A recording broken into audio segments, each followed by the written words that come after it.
The weekend off. It's great. Did you do anything for Valentine's Day with the kids or anything like that? Yeah, we had some presents and stuff at home. Did the guys get a day off or anything, or did you run them the whole week? No, they had Thursday after the travel day, and then we also had Sunday off. Okay.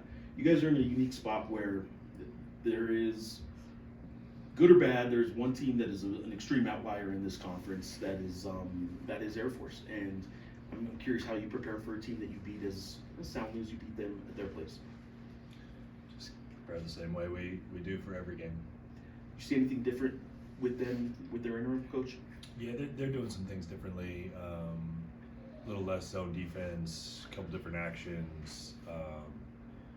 They have another front court player who I think is playing pretty well for them. That wasn't. I don't know if he was hurt or just wasn't playing. So yeah, there's certainly some differences. You guys are in a spot now with 3 weeks to go where you're on the bubble, you're jockeying for position in tournament seeding, all that kind of stuff. And I know the prepare for every game mantra is still at the forefront. I am curious though if at any point you begin to talk to them about the importance of every game at this point means whether or not you guys are playing in the postseason. Yeah, I mean, I think everyone understands where we are. That's why we try to take the same approach, right? Like I always say the same stuff. But I think this is a stretch where it really is important because like it's not even just one game. Like we want to be like possession focused. We want to focus on every possession and then move on to the next and try to like live in each moment and try to win each sort of rep and possession. And I think this is an important phase stretch of the season where if we can kind of improve at that, kind of really rely on our ability to do that, that's where you have to be into the postseason when the stakes get the highest. Like as the stakes get bigger, I think it's important for your focus to narrow on what you need to do. And so we want to start that process now. We don't want to show up in March and be like, okay, now let's focus on each possession. If we can understand what's needed in the future, like obviously that's just the best way to play anyway, but if we can really lean into that now, we get reps where the stakes are going to go up each game as we go into the postseason, et cetera, it just continues to build. And so if we can do a good job of that now, we're going to be better for it in 6 weeks. Or that's too long, but like whenever the postseason starts. 6 weeks would be nice. I think that lines up with a pretty good game. Yeah. Hey, Coach, what is motivation going to be like getting these guys fired up for a team that you beat by 42 points? Yeah, I mean, I think at this stage of the season, like if you're not motivated to play, then like that should be intrinsic. Like it shouldn't need anything for me for that. Like you have to be excited to play. Like the stakes are going up here at the end of the season, and I think we have a group that has the maturity to understand that. And as far as getting back home and ready to start that new streak? Yeah, we want to get back on the right side of things here for sure. So that bucket by Jake Hall late in the game, high level of skill execution. I mean, like talk about like your, what was going through your mind when you saw that last possession. Yeah, so we just want to get the ball in Jake's hands, and then we kind of move the spacing a little bit to get him kind of the maximum space on one side of the floor. Felt good about his matchup. So, just having the ball in the right person's hands at the end of the game, and he made a big shot. And with regard to that shot, it's very hard to defend when it's executed as perfectly as he does, right? I mean, with regard to the separation, the fadeaway, and of course the perfect release, all that came together. Yeah, he did a nice job of being physical. Got his shoulder into more to create some space. It's a shot he's pretty comfortable with. And, he's really grown as the season's gone in terms of some of the stuff he's doing off the dribble. You can see his development there, and Jake's a person we trust with the ball in his hands, and it's not just what he's doing on the court. Like he works every day at a really high level. A lot has been made since the GCU game about you switching to a zone the last 12-ish minutes. Does that mean we see a little bit more of it, maybe to experiment with that moving forward? Yeah, if situation calls for it, we would certainly consider it. I mean, do anything we think will help us, you know, so it's more just trying to find solutions. Yeah. Were you happy with the way it worked out? Because obviously it seemed to work. Just optically, it seemed to be successful. But were you surprised it worked as well as it did? Yeah, no, I mean, we have confidence in our guys, so like we expect them to be successful. I think I was probably more surprised that we were having so much trouble, like just keeping them out of the paint in our base defense. So, you know, and then I'm sure they were a little unprepared for that. We haven't played any zone possession since middle of November, so you know, it can't be something that they were prepared for, you know, because we weren't even planning to do it. So, Right. yeah. No disrespect to Air Force, but that just seems like tomorrow night's game is an opportunity to maybe work on some lineups or maybe some things that you didn't want to necessarily, maybe couldn't do against a team like Grand Canyon or Utah State. But is tomorrow night kind of an opportunity to maybe try some things out that one maybe could use them moving forward? Our focus is just playing good basketball, you know. We approach it all the same way, and you know, we'll kind of see how the game goes, and you know, they're doing some different things with their lineups than they were before. They're playing a little differently. There's potential for us to do different things that maybe give us a chance to have success against them specifically, but I don't know if experimentation is the right word. Okay. And then I want to ask you about Luke. I think the best way to describe him is an enigma, because he can score 30 points one game and then 0 the next, but when you walk away from it, you think he was equally productive in both games. Have you ever had a player like him, and how would you best describe him? I would describe Luke as a winner. I think that, you know, I can't remember when it was, but there was a time in January where I told him after one of the games where I said it felt like our group was kind of taking on his personality a little bit with the competitiveness and just kind of the focus on winning and the unselfishness that he plays with. Like,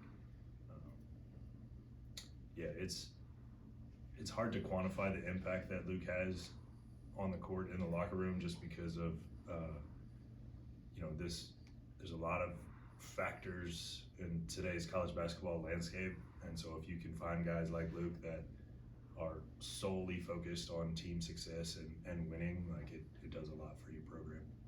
Coach, you've got a chance to see your team throughout the season, going to postseason. What would you feel like is the biggest strength of this team this year? Every team's different, I understand that.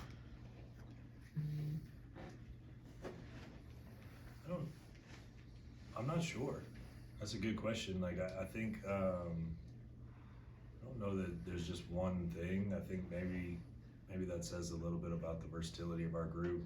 I think we have we can win different ways. Like, that's where you want to be. Like, I think we can score some points and win a game. We can win with our defense. I think we have a lot of different guys who can have lead us in scoring on a different night. So maybe just the versatility of our group. And kind of along those lines, Coach, we're this far down the road, and then you knew what you had at the beginning of the year, regardless of anybody else. But did your guys, have they exceeded your expectations, or where are they at as far as that goes? I think we're in a good position. We're where we want to be, but like we also haven't done anything. Like, we haven't accomplished anything.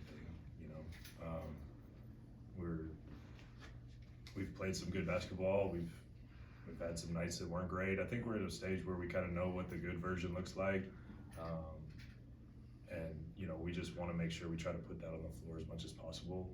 We got a lot of basketball left. We got 6 more games in conference, so it's a significant number. We got a lot to play for. That's where you want to be right now, middle of February going into March. Like, you want to be playing meaningful games. We are, and so it's our responsibility to put good basketball on the floor as the stakes get higher in those situations. So I saw that Coach X shared like a flyer. It was like a team bus going to Excalibur in Vegas, like in, like a little bit less than a month for that Vegas tournament. What's your pitch to Lobo Nation to go make that trip over to Vegas? Like any recommendations for them about like playing in Hollywood or something like that? I mean, I hope everybody comes, but I'd like to see him tomorrow night. I'd like to see him here against San Diego State. I'd like to see him, like we have a lot of things before Vegas. So hopefully they're here tomorrow night, and we'll get to Vegas when that time comes. You're talking about Jake's continued growth. One thing that he's obviously a great shooter, and you've seen that for years before he even got here. But one thing he's been doing a lot more of is the quick release. I mean, he's catching it high and releasing without bringing it down at all. Is that something you guys have sort of identified as not that he had a slow release, but he's catching high and releasing like that? Is that something he's been working on specifically, or you guys have worked on him or worked with him on specifically? He started doing that in high school, that like no dip three on the catch and shoot. I mean, he started working on that in high school. We've had some guys that we really worked on that with. Like he practices it for sure, but some of the best shooters we've been around, we've tried to work on that kind of no dip action, like to try to get it off quick. He's used that a few times in different games, but that's something he was doing, in back. I mean, I remember watching him do it in high school.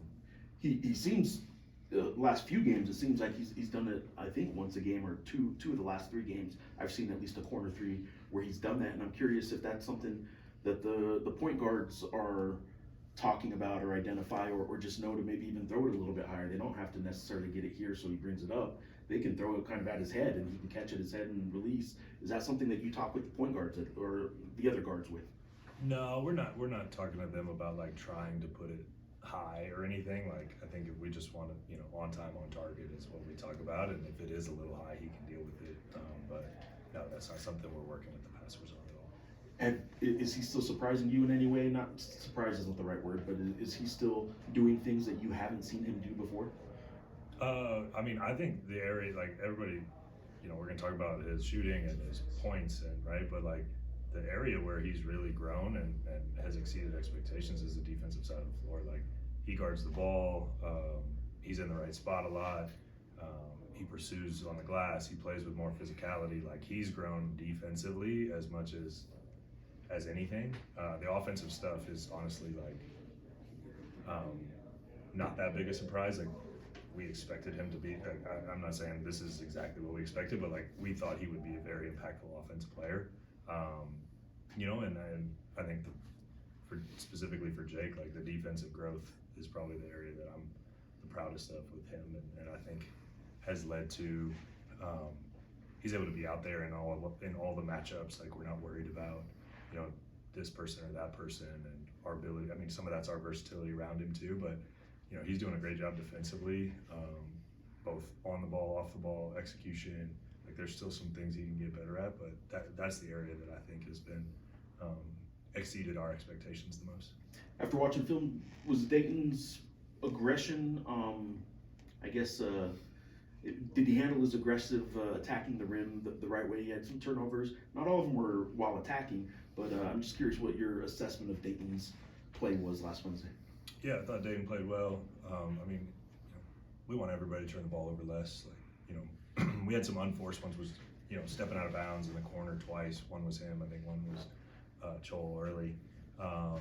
So those are ones where those are unforced. Like we can't have unforced turnovers, but we want Dayton to be aggressive all the time. There's some retention issues that you guys have to face and try and keep your guys, but there are other people that are getting in either his ears, his people's ears, his family's ears. How do you approach that? Because you guys have some players that have probably exceeded a lot of people's expectations. Yeah, we just approach that all internally. Thank you, Coach. Thanks, Coach.